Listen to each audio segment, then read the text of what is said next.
पढ़ रहे हैं और चैप्टर 3 पढ़ रहे हैं, ठीक है?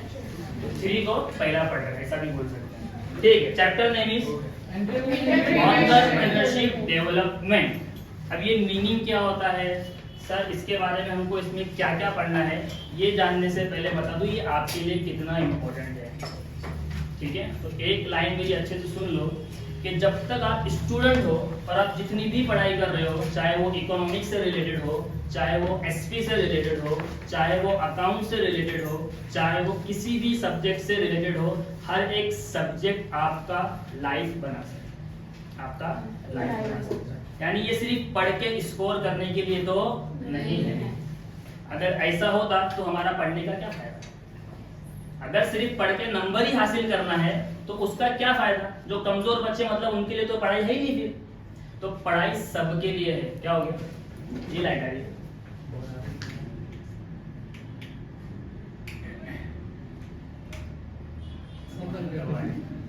सब नहीं बंद कर सकते, ठीक है?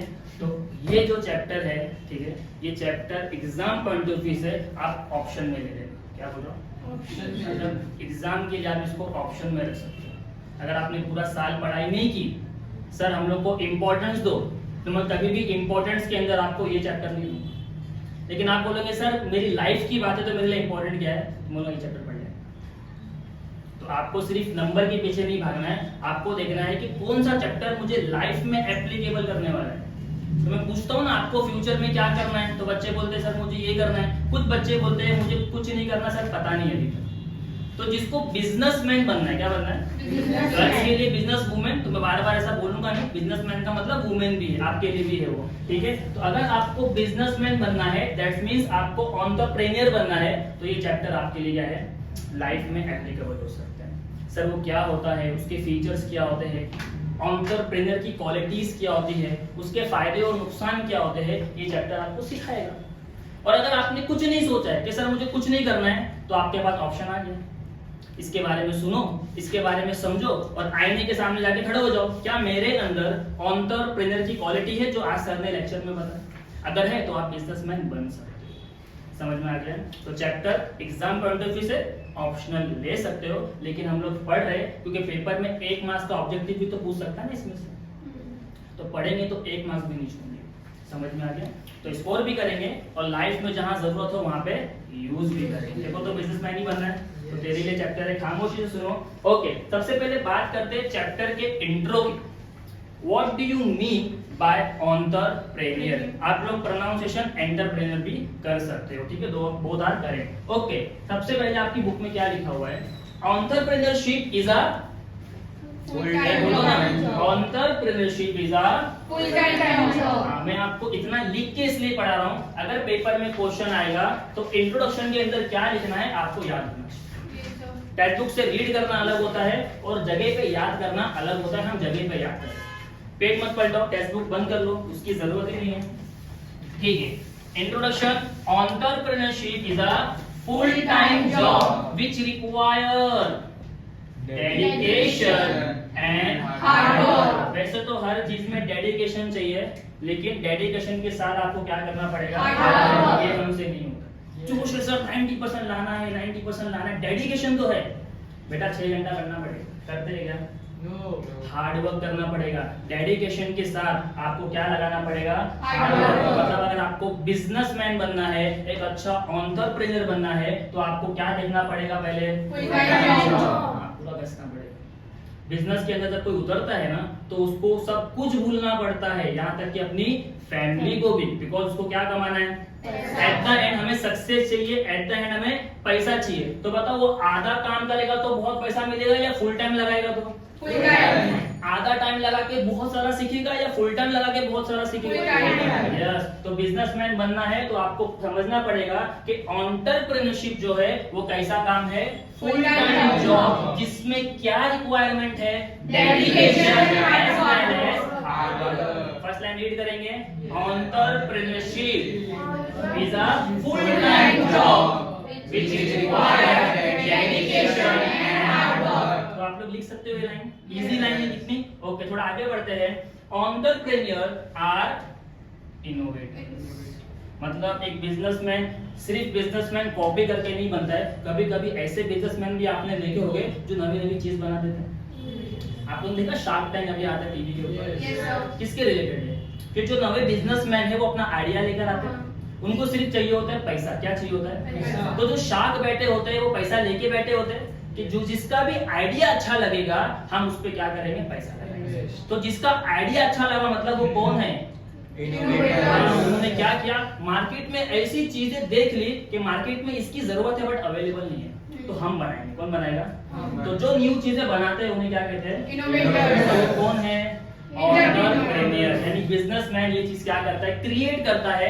मार्केट के अंदर जिस चीज की जरूरत है वो उसको इनोवेट कर सकता है। अगर आपके अंदर ये कैपेबिलिटी है कि मार्केट के अंदर कोई प्रॉब्लम है और आप उसको सॉल्व कर सको जो कोई नहीं कर रहा है, मतलब आप एक इनोवेटर हो और आप क्या बन सकते हो? ठीक है। Second line is entrepreneur are innovators. Next line they are owner. देखो कौन कौन होता है? They are owner, they are producer, they are marketers, they are decision makers and they are risk takers. मतलब एक एंटरप्रेन्योर को आप कई नाम से जान सकते हो। वो एक ओनर भी होता है। बिजनेसमैन कौन है? अपना खुद का मालिक, राइट। और कौन है? प्रोड्यूसर। और कौन है? मार्केटर। और कौन है? Decision makers. और कौन है? Risk takers. तो आप इन सबको क्या बोल सकते हो? They are entrepreneur. Okay, next line में क्या लिखा हुआ है इंट्रो में? Entrepreneur are referred as fourth factor of production. 1 mark के ऑब्जेक्टिव में पूछ सकता है। क्या पूछेगा sir? Entrepreneur are as dash factor of production dash. Answer is fourth factor of production. आपने इकोनॉमिक में पढ़ा होगा फैक्टर ऑफ प्रोडक्शन, या फिर स्कूल वगैरह में भी पढ़ा होगा। सब उर्दू मीडियम से क्या?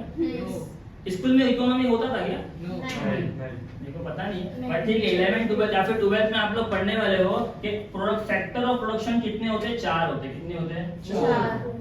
Land, labour, capital and entrepreneur. Fourth number पे क्या आया? तो हमारा जो एंटरप्रेन्योर है वो क्या है? Factor of production. कौन से नंबर पे? 4।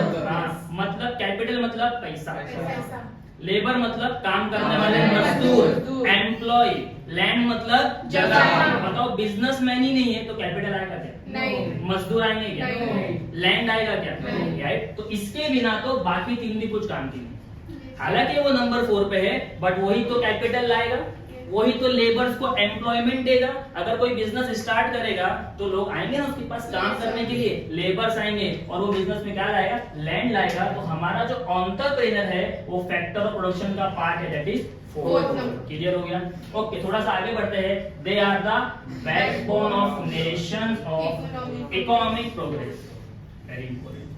एंटरप्रेन्योर को क्या बोला गया है? बैकबोन। देखो अपने देश में बहुत सारे बिजनेसमैन हैं, आप लोगों ने शायद नाम भी सुना होगा। टाटा, बिरला, अंबानी, अदानी, ये सब नाम सुने क्या नहीं सुने? आजकल थोड़ा अदानी फेमस चल रहा है, थोड़ा मोदी की वजह से वो ठीक है जो भी उन लोग आपको चल रहा है, लेकिन उसने इतना पैसा कमा के कंट्री को दिया है कि कंट्री उसकी वजह से स्टेबल है। क्या है? कंपनी के अंदर कंट्री के अंदर जो इकोनॉमिक ग्रोथ आ रही है वो किसकी वजह से आ रही है? बिजनेसमैन की वजह से। बिजनेसमैन जितना पैसा कमाएगा उतना ज्यादा टैक्स भी भरेगा, और उतना ज्यादा टैक्स भरेगा तो पैसा किसको मिलेगा? कंट्री को मिलेगा। फिर कंट्री बनाएगी, मेट्रो बनाएगी, बराबर, कंट्री प्लेन बनाएगी, बड़ी बड़ी चीजें बनाएगी। किसकी वजह से? टैक्स की वजह से। वो कौन पे कर रहा है? राइट। तो हमारे जो बिजनेसमैन है वो कंट्री के लिए क्या है? बैकबोन। ठीक है। ओके, हाँ, रीढ़ की हड्डी। ठीक है। They play a very important role in the development of any country। Her country में बिजनेसमैन का बोलबाला है। अगर बिजनेसमैन नहीं है तो कंट्री का जो इकोनॉमिक ग्रोथ है वो क्या हो जाएगा? अनस्टेबल हो जाएगा, अप्स एंड डाउन आ जाएंगे। लेकिन जितने सारे बिजनेसमैन हो गए तो बिजनेसमैन तो देखो टैक्स भरेगा, लेकिन उसके पास जब काम करने के लिए लोग आएंगे वो लोग भी तो पैसा कमाएंगे, वो लोग भी टैक्स भरेंगे। तो गवर्नमेंट को जो टैक्स मिल रहा है किसकी वजह से मिल रहा है? इसलिए उनको क्या बोला गया? बैकबोन। और ये बहुत इंपॉर्टेंट रोल प्ले करते हैं किसमें? कितने लाइन पढ़ा? 1 2 3 4 5 6। तो मैंने ऐसा डैश डाल के लिखा है ताकि आपको याद हो जाए। आपको इस तरह से नहीं लिखना है, आपको पैराग्राफ बना के लिखना है। ठीक है, ओके। इंट्रोडक्शन की बात करूं, line number 1, entrepreneurship is a full-time job which requires dedication and hard work. Line number 2, entrepreneurs are innovators. Line number 3, they are owners, producers, market creators, decision makers and risk takers. Line number 4, entrepreneurs are involved as core factor of production. Line number 5, they are the backbone of selection of entrepreneurs. Line number last, they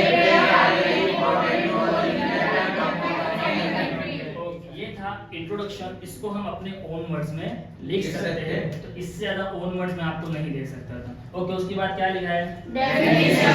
देखते हैं कि इसका definition क्या होता है। तो आपकी book में 2 डेफिनेशन है, कितने हैं, 2।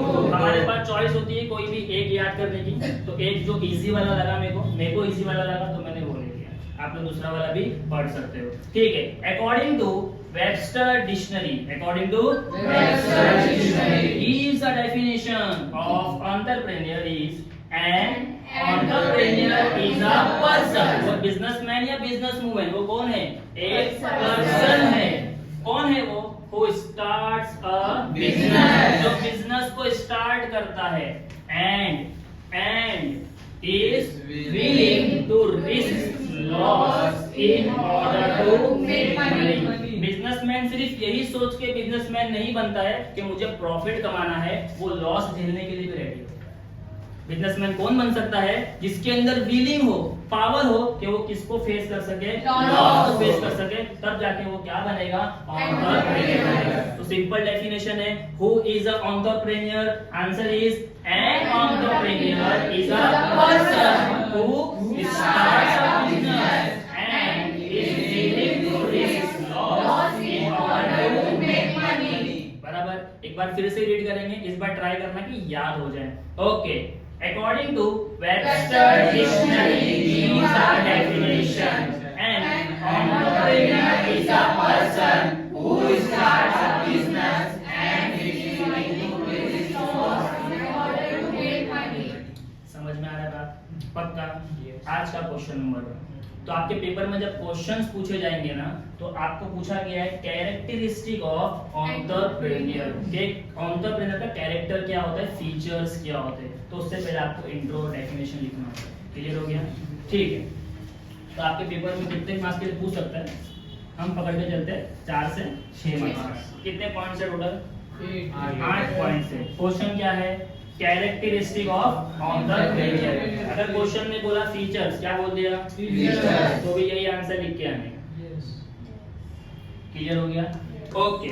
तो आंसर को स्टार्ट करने से पहले 2 लाइन शायरी की पेश करनी, शायरी ये रही, ठीक है। ऐसी क्या क्वेश्चन के बारे में क्या लिखना है, entrepreneur have some special characteristic like creative thinking, imagination, enthusiasm and sincerity। यानी अगर ये 4 चीज आपके अंदर है, मतलब आप कौन हो, एक एंटरप्रेन्योर, ठीक है। ओके, वापस से, entrepreneur has some special characteristic like creative thinking, imagination, enthusiasm and sincerity. अगर आप ये पढ़ाई के लिए भी यूज करोगे तो आपके स्कोर बहुत अच्छे होंगे।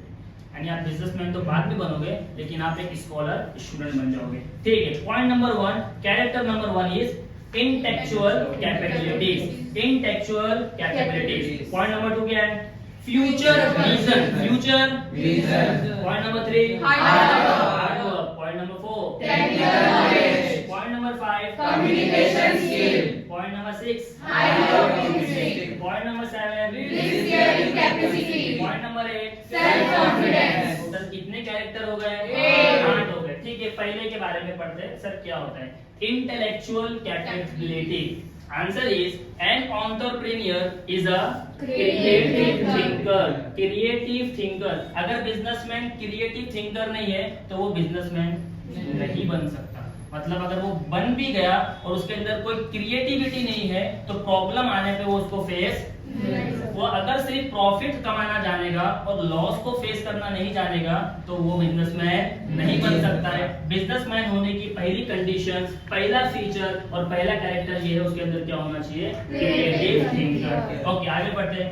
ही हैज एबिलिटी टू एनालाइज, क्या एनालाइज करना चाहिए? बिजनेस बिजनेस के सिचुएशन को। सर क्या मतलब? बिजनेस के अंदर क्या अच्छा है और बिजनेस के अंदर क्या बुरा है, ये उसको अच्छे से पता होना चाहिए। तो सिर्फ अंदर नहीं, उसको पता होना चाहिए कि इसका जो कंपटीटर है, जो इसका दूसरा बिजनेसमैन है, वो क्या कर रहा है, उससे इसको कोई प्रॉब्लम है क्या? सर अगर वो कुछ कर रहा है और जिसकी वजह से इसका बिजनेस डाउन जाएगा, तो अगर उसने उसको एनालाइज कर लिया, क्या कर लिया, समझ लिया हाँ मुझे इस चीज की प्रॉब्लम है, तो वो क्या करेगा, अपनी क्रिएटिविटी को यूज करेगा और उस प्रॉब्लम को सॉल्व करेगा। यानी क्रिएटिव थिंकर ये क्या कर सकता है, एनालाइज कर सकता है, समझ सकता है सर इसकी बुक में क्या डिफरेंस है, इसको ज्यादा मार्क्स क्यों मिले, मेरे को कम मार्क्स क्यों मिले, इसके लिए क्या करना पड़ेगा, आपको एनालाइज करना पड़ेगा, फर्क देखना पड़ेगा कि इसने जो आंसर लिखा है और इसने जो लिखा है इसमें क्या फर्क है। तो आप क्या बन जाओगे ऑटोमेटिकली, एक अच्छे एंटरप्रेन्योर। आगे, this ability will help him to take proper decision। अब तुमको मालूम पड़ेगा सर उसके नंबर ज्यादा क्यों आते हैं, तो आप क्या करोगे, अब डिसीजन लोगे और क्या करोगे, उस चीज को सॉल्व करोगे। समझ में आ गया? Okay, point number 1 is intellectual capability. That means an entrepreneur is a creative thinker. ये लाइन याद रखो, उसके आगे फोन में आप लिख सकते। क्लियर हो गया? Okay, point number 1 is intellectual capabilities. What is point number 2? सिर्फ प्रेजेंट में नहीं रहने का, आज हो गया कल मर गए तो क्या, अगर ऐसा सोच रहे हो मतलब आप सिर्फ लाइफ जी रहे हो, आप कभी भी बिजनेसमैन नहीं बन सकते। फ्यूचर विजन, सर आज अगर मैं ये काम कर रहा हूँ तो इसका बेनिफिट मुझे फ्यूचर में क्या मिलेगा, मेरा काम क्या फ्यूचर तक चलेगा या नहीं चलेगा। देखो बहुत सारे बिजनेस आपने देखा लॉकडाउन में किसी ने पहले सोचा था कि फ्यूचर में लॉकडाउन आ सकता है। जब हम लोग पढ़ाई कर रहे थे, ऐसे ही हम पढ़ा रहे थे, ना मैंने कभी सोचा था और ना आपने कभी सोचा था कि एजुकेशन सिस्टम भी बंद हो सकता है, बच्चों की पढ़ाई भी बंद हो सकती है। तो बिजनेसमैन बनना है तो आपको क्या करना पड़ेगा, थोड़ा सा फ्यूचर करना पड़ेगा। हाँ, बिजनेस एजुकेशन बंद हो सकता है तो अब मुझे ऑनलाइन पढ़ाना पड़ेगा, मुझे वीडियोस रिकॉर्ड करने पड़ेंगे, तब जाके मेरा जो भी है बिजनेस चलेगा, वरना वो क्या हो जाएगा, बंद हो जाएगा। तो बिजनेसमैन का क्या क्वालिटी होना चाहिए, फ्यूचर विजन होना चाहिए। ठीक है, the entrepreneur has a good foresight about future market situation. Foresight का मतलब होता है एक अंदाजा, क्या होता है, हाँ उसको पता होना चाहिए कि फ्यूचर में इसका जो मार्केट है, जो भी वो काम करता है वो बढ़ेगा या सबको अपने बिजनेस के बारे में ही पढ़ना है, दूसरे के बिजनेस के बारे में नहीं। तुम्हें जो भी काम, सपोज मैं मार्कर बना रहा हूँ, क्या कर रहा हूँ, तो ये मार्कर का फ्यूचर में कितना रोल होगा और कितना नहीं होगा, अगर मुझे इसके बारे में पता चल गया तो मैं एक सही एंटरप्रेन्योर बन सकता हूँ। मैं क्या कर सकता हूँ सर, आप क्या कर सकते हो, आप एक प्रॉपर डिसीजन ले सकते हो कि बिजनेस आपको करना चाहिए या नहीं।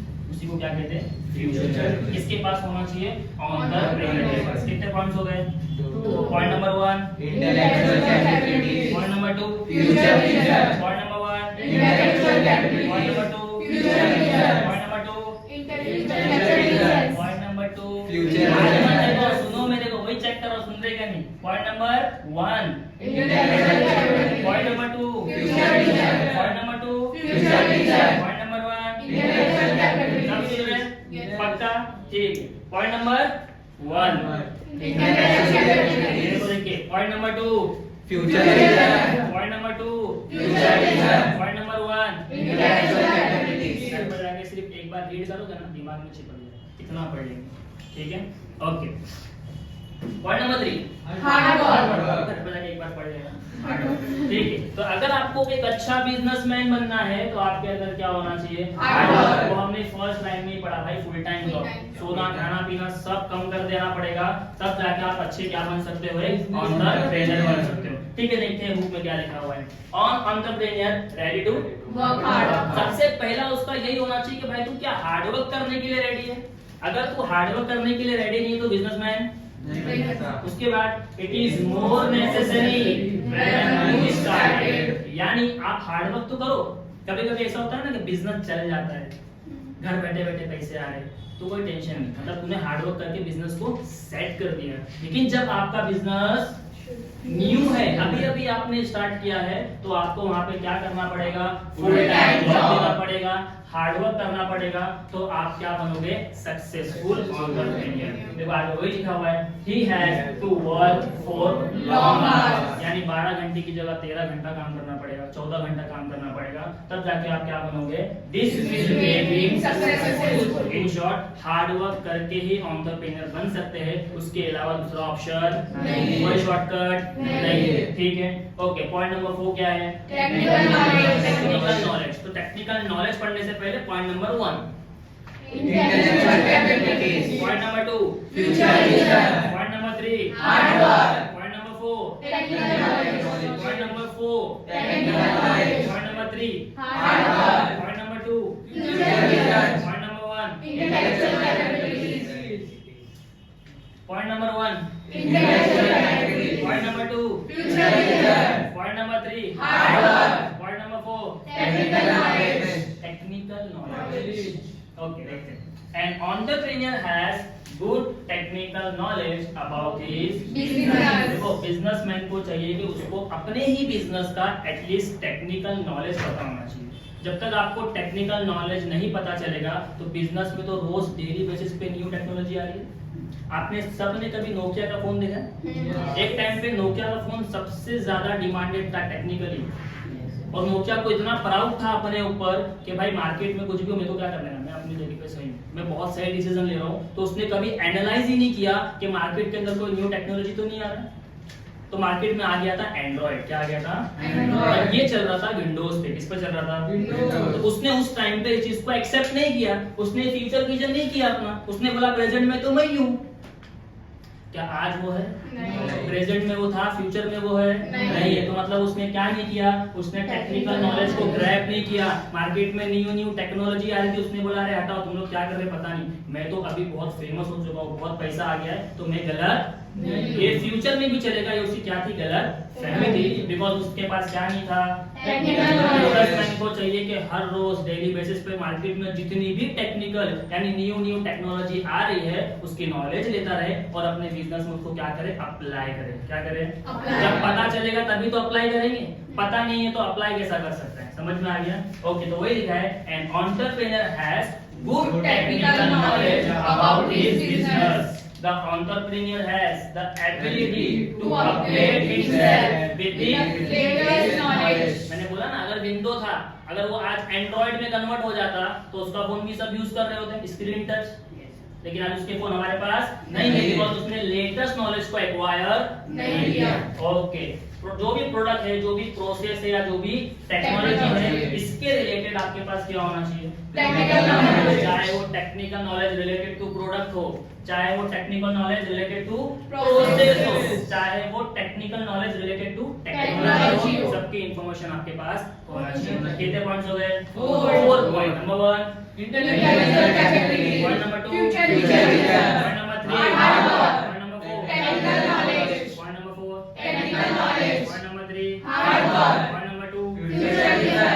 Point number 1 Intellectual capabilities। Definition of entrepreneur अभी याद नहीं। Point number 5 Communication skills। मैं बोला ना, हर एक चीज आपकी लाइफ पे एप्लीकेबल है। अब बताओ, कम्युनिकेशन के सिर्फ बिजनेसमैन के लिए, हम सब के लिए भी है। हम सबके लिए। हर दिन अम्मी बोलती ना, जबान मत चला, कितना उल्टा बोलता है, कितना उल्टी बोलती है, छोटी बहन है, बड़ा भाई है, जरा देख तो। मतलब मम्मी क्या बोल रही है बेटा, कम्युनिकेशन स्किल अपनी सुधार ले। बिजनेसमैन बन के नहीं, भाई बहन बन के भी इसकी जरूरत है। ठीक है, तो आपको क्या ध्यान में रखना है, जब भी आप अपनी जबान का यूज कर रहे हो उसके अंदर भी स्किल्स होती है। क्या होती है? आज की डेट में ये सब कुछ सिखाया जा रहा है पैसा लेके, हालांकि सिखाने की जरूरत आपको पता है ना, अपने बड़ों से कैसी बात करनी है, अपने छोटों से कैसी बात करनी है। बट हम क्या करते हैं, कभी जब मेहमान आ जाते हैं तो कम्युनिकेशन स्किल निकल जाती है। आइए, बैठिए, चाय लीजिए, छोटी बहन को प्यार से बेटा अंदर जाके खेल। मेहमान जाएंगे तो तेको बताऊंगी मन में अंदर है, बराबर। मतलब हमारे अंदर वो स्किल है बट हम उसको यूज नहीं कर सकते। तो देखो यहाँ पे साफ बोल रहा है, बिजनेसमैन बनना है, पैसा कमाना है तो आपके अंदर क्या होनी चाहिए? बिजनेसमैन बनना है, कस्टमर आएगा तो हम उसको गाली देके बात कर सकते हैं। उसने कुछ उल्टा बोला तो सुनना पड़ेगा या उसको दो लगा देंगे? सुनना पड़ेगा। तो आप सब एक्सेप्ट कर रहे हो सर? हाँ, अगर बिजनेसमैन बनना है तो किसकी जरूरत है? कम्युनिकेशन तो एक स्किल। अच्छे बिजनेसमैन का ये फीचर है, ये खास बात है, वो कभी भी गलत जबान यूज, वो अपनी बातों से सामने वाले को कन्विंस कर लेता है। क्या कर लेता है? हाँ, मैंने देखा है अक्सर अपने घर पे आता है ना, वो फिनाइल लेके, आला लेके, सरफ लेके, बोतल में लेके, अरे भाभी 2 मिनट के लिए आओ, आ भी जाते हैं, वो काम धाम छोड़ के, इतना प्यार से बोलता है वो, इतना प्यार से, 2 मिनट के लिए आओ तो पूरा घर आ जाता है, सिर्फ सरफ देखने के लिए, खाना के लेना नहीं है, लेकिन उसके अंदर क्या है? Communication skill. तो भाभी भाई सब आ जाते हैं, ठीक है? Okay. An entrepreneur needs to Communication with different people like customers, suppliers, creditors, employees. मतलब बिजनेसमैन को हर रोज देखो इनसे मिलना होता है, ये उसके फैमिली मेंबर है। बिजनेसमैन के फैमिली मेंबर कौन है? Customers, माल खरीदेगा, suppliers, जो उसको माल सप्लाई करेगा, creditors, जो उसको पैसा देता है, लोन देता है, उधार देता है, employees. उसके पास काम करने वाले लोग। Yes. अगर इन सब से उसने अच्छी जबान में बात नहीं की, कम्युनिकेशन अच्छा नहीं रखा, तो ये रूठ जाएंगे। Yes. तो माल सप्लाई कौन करेगा? उधार कौन देगा? काम करने के लिए एम्प्लॉय नहीं देंगे तो बिजनेस चलेगा क्या? नहीं। चलेगा। बराबर। तो बिजनेसमैन का सबसे इम्पोर्टेंट स्किल क्या होना चाहिए? Communication skill. आगे देखो, he must be able to express his Ideas ideas and and strategies.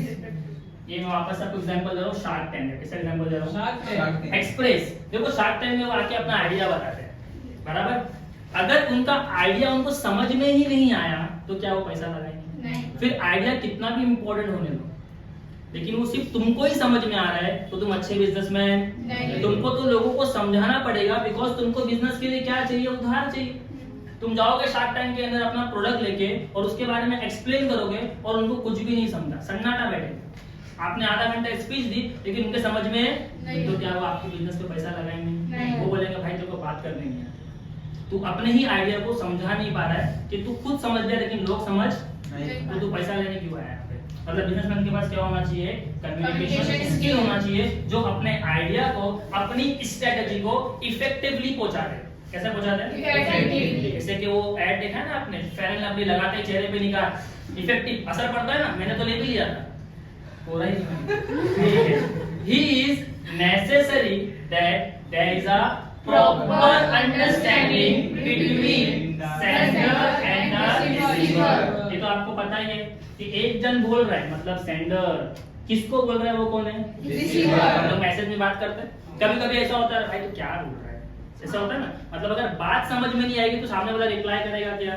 नहीं। तो बताओ कम्युनिकेशन स्किल अच्छी होना चाहिए, खराब होना चाहिए? अच्छी सब होना अच्छी चाहिए। होना चाहिए कि सेंडर जो बोलना चाह रहा है वो रिसीवर को समझ में आए, तब जाके वो बिजनेस पे क्या लगाएगा? पैसा लगाएगा। वो बिजनेस का कस्टमर बनेगा, वो बिजनेस का क्रेडिटर बनेगा, वो बिजनेस का सप्लायर बनेगा, वो बिजनेस में एम्प्लॉय काम करेगा। समझ में आ गया? Okay. Communication skill means an entrepreneur needs to communicate with different people like customer, supplier, creditor, employees, etc. तो आप लोग बोलते हो सर ये पॉइंट्स के अंदर क्या लिखना है हमें समझ में नहीं आता, मैं वो भी दे दे रहा हूँ।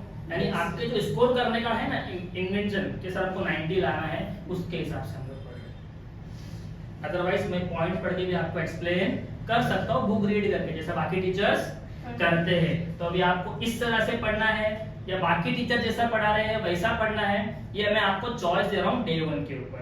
अगर आप बोलोगे सर सिर्फ पॉइंट्स लिख के पढ़ाओ, फटाफट खत्म करो, मेरे को वो भी आता है, अप टू यू। ठीक है, अंदर का भी पढ़ना है या सिर्फ हेडिंग पढ़ना है, हम लोग अंदर लिख लेंगे सर, बाद में मैं आपसे पूछूंगा साथ उठाने का। ठीक है, आगे से मत भूलने। हाईली ऑप्टिमिस्टिक, हाईली ऑप्टिमिस्टिक का मतलब होता है पॉजिटिविटी। क्या होता है? Positivity. कितनी पॉजिटिविटी? Highly. मतलब बिजनेसमैन को अपने बिजनेस के सामने बहुत ज्यादा क्या होना पड़ता है? पॉजिटिव होना पड़ता है। सर लॉकडाउन लग गया, अरे छोड़ना, पॉजिटिविटी क्या होता है? Positivity. सर लॉकडाउन 2 महीना बढ़ गया है, कोई टेंशन, तुम लोग बैठो, सारे एम्प्लॉय को सैलरी मिलेगा, मैं हूं। बिजनेसमैन के अंदर ये क्या होना चाहिए? पॉजिटिविटी। जिसके अंदर ये पॉजिटिविटी है उसने लॉकडाउन को पार भी किया, अभी भी उसका बिजनेस चल रहा है, और जिसके अंदर ये पॉजिटिविटी नहीं थी उनके बिजनेस क्या हो गए? पूरे ठप पड़ गए। यानी बिजनेसमैन बनना है तो आपके अंदर क्या होना चाहिए? तो पॉजिटिविटी कब पता चलती मालूम? ये पॉजिटिव है जब कोई बुरा टाइम आता है, क्योंकि अच्छे टाइम में तो सब पॉजिटिव रहते हैं, लेकिन जब खराब टाइम आता है तो देखने मिलता है कि भाई कौन पॉजिटिव है कौन नेगेटिव। और पॉजिटिव बनना है तो तारक मेहता का उल्टा चश्मा देखो, ठीक है, okay. And entrepreneur has to always think positively, उसको हमेशा पॉजिटिव ही सोचना है, पॉजिटिव ही रहना है, बिकॉज उसके ऊपर जिम्मेदारी है घर के लोगों की, सप्लायर की, कस्टमर की, क्रेडिटर की, एम्प्लॉय की। वो नेगेटिव हो गया तो ये बेचारे कहाँ जाएंगे? समझ में आ गया, ठीक है। He is always hopeful and confident about the market situation even in favour time. हाँ, हमें अपने बड़े बोलते हैं ना हमेशा, बेटा कोई बात अल्लाह के तरफ से, किस तरह, यानी पूरे टाइम में क्या रखना है अपने को? होप रखना है, उम्मीद। महेंद्र सिंह धोनी बोलता है उम्मीद पे दुनिया का है, वो ऐड में बोलता है। मतलब हर कोई आपको क्या सिखा रहा है? आज मैं यही सीखा हूं, क्या रखने का? होप रखने का कि होगा, लेकिन उसके साथ आपके अंदर क्या होना चाहिए? कॉन्फिडेंस। हाँ, आप ऊपर से तो बोल रहे हो हाँ उम्मीद तो है, होगा इंशाल्लाह, होगा होगा होगा, लेकिन अंदर से आप डरे हुए हो, आप स्कैर्ड हो, अरे मेरा पैसा डूब गया तो, बिजनेस स्टार्ट किया और अगर बिजनेस नहीं चला तो, प्रोडक्ट इतना सारा लेकर आया, प्रोडक्ट नहीं बिका तो, अरे वो कंपटीटर का ज्यादा बिकेगा तो, मतलब आपके अंदर क्या है? कॉन्फिडेंस की कमी है, तो आप बिजनेस फिर होप रखने से भी कुछ नहीं होगा। समझ में आ गया? तो होप रखने का और साथ में क्या रखने का? Confident। कॉन्फिडेंट है तो आपके अंदर से क्या निकलेगा? Hard work. और हार्ड वर्क आया तो क्या मिलेगा? सक्सेस। Success। समझ में आ गया, ठीक है। उसके बाद क्या लिखा हुआ है? Such positive attitude helps him to run his business successfully. हाँ, आप जितने पॉजिटिव रहोगे आपका बिजनेस चलेगा, वो भी स्मूथली चलेगा। Smoothly। क्यों? क्योंकि जब बॉस टेंशन में नहीं रहेगा ना तो एम्प्लॉय भी खुशी से काम करता है, भाई सैलरी आएगी। लेकिन बॉस अगर टेंशन में आ गया और उसने बता दिया कि मेरा बिजनेस अगले महीने ठप हो सकता है, ऐसा भी बोलता हो सकता, नेगेटिविटी आ गई, और इससे एम्प्लॉय काम करेगा क्या? नहीं। एम्प्लॉय जाएगा दूसरे का इंटरव्यू देने को, अगले महीने को जॉब मिल जाए अगर इसका कुछ हो गया। तो बॉस को कैसा रहना है? बिजनेसमैन को कैसा रहना है? Highly optimistic. कितने पॉइंट हो गए? 6 point. Point number 1 features, number 1 intellectual capabilities, point number 2 future vision, point number 3 hard work, point number 4 technical knowledge, point number 5 communication skill, point number 6 highly optimistic, point number 6 point number 5 point number 4 point number 3 point number 2 point number 1 Let's moving ahead, point number 7 risk bearing capacity। देखो अगर बंदा positive है और हमने first line में पढ़ा कि भाई they are owner, producer, market creator, decision taker and risk taker. यहाँ पे भी हमने कहीं पढ़ा था रिस्क के बारे में, समथिंग में हमने पढ़ा था कि बंदे के अंदर क्या होना चाहिए? रिस्क लेने की सलाहियत और कैपेबिलिटी होना चाहिए। अगर आप बिजनेसमैन बन रहे हो और सिर्फ सोच के रखो मेरा प्रोडक्ट बहुत चलेगा, मैं बहुत प्रॉफिट कमाऊंगा, और आपने लॉस के बारे में कैलकुलेशन ही नहीं किया कि बिजनेस में लॉकडाउन भी आ सकता है, बिजनेस बन भी सकता है, अगर आपने उसके बारे में नहीं सोचा तो जिस दिन भी लॉस होगा ना आप हार्ट अटैक से मर जाओगे। और लिटरली लोग, क्योंकि पैसे का नुकसान हो गया, कभी बंदे ने सोचा ही नहीं। जब इंसान नहीं सोचता है ना उसको शॉक लगता है। क्या लगता है? इसलिए पहले से प्री प्लान लेना, कुछ भी करने से पहले प्लान बनाया जाता है। क्या बनाया जाता है? तो बिजनेसमैन बनना है तो अपने प्लान के अंदर नोट कर लेना कि आपके पास क्या होना चाहिए।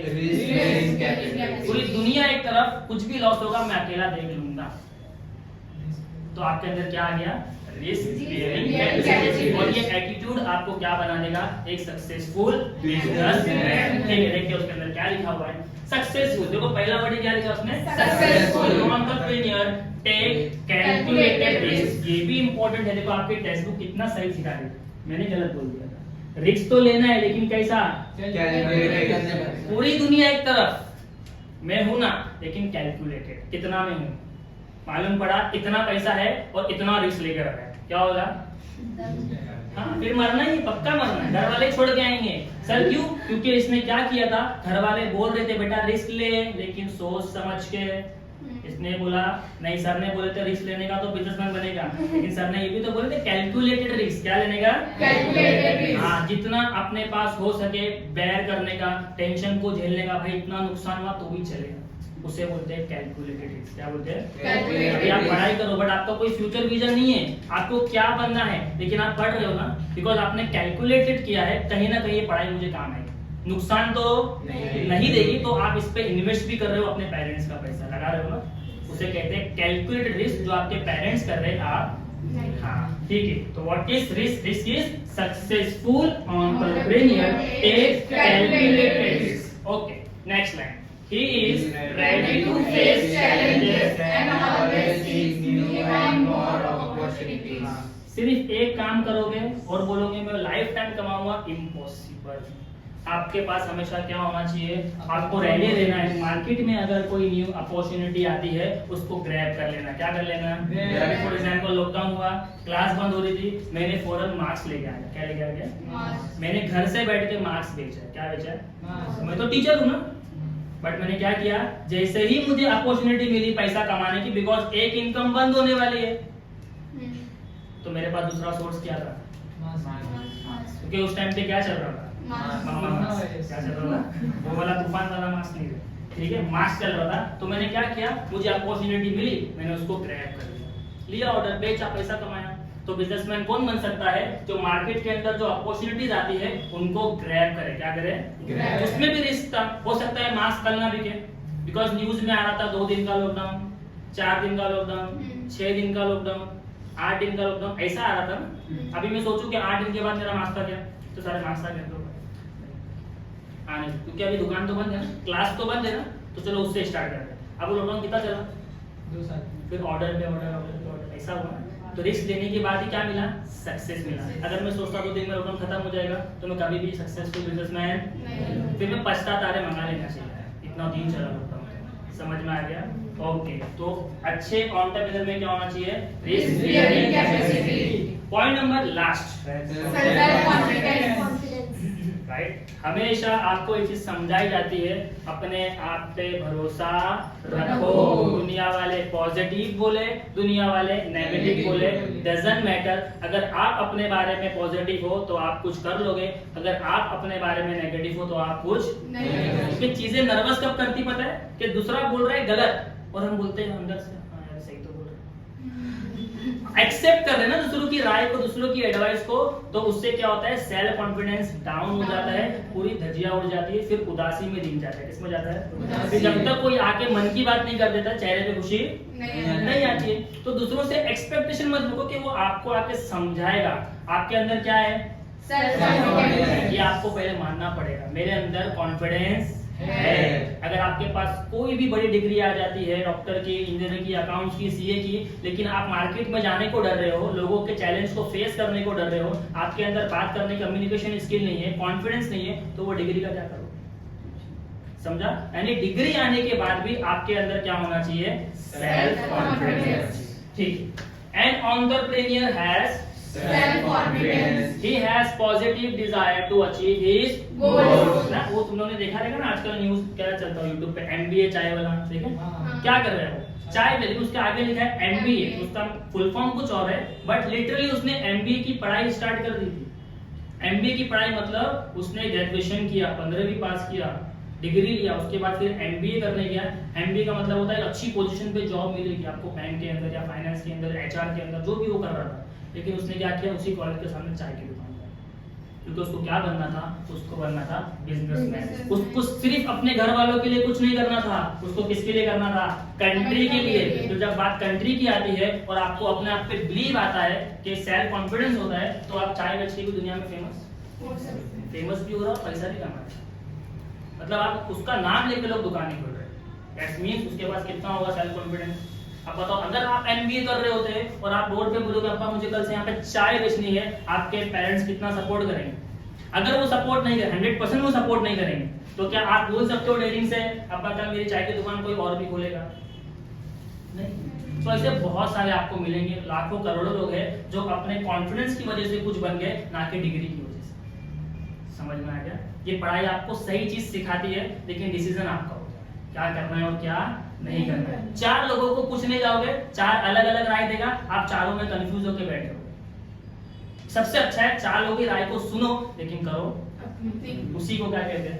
Self-confidence. Right? Okay. Such self-motivation keeps him strong and confident to face various obstacles. फिर कितनी भी प्रॉब्लम आ जाने दो, अगर आपके पास सेल्फ कॉन्फिडेंस है तो आप बोलोगे अरे ये प्रॉब्लम मेरा कुछ बिगाड़ नहीं सकता। समझ में आ गया?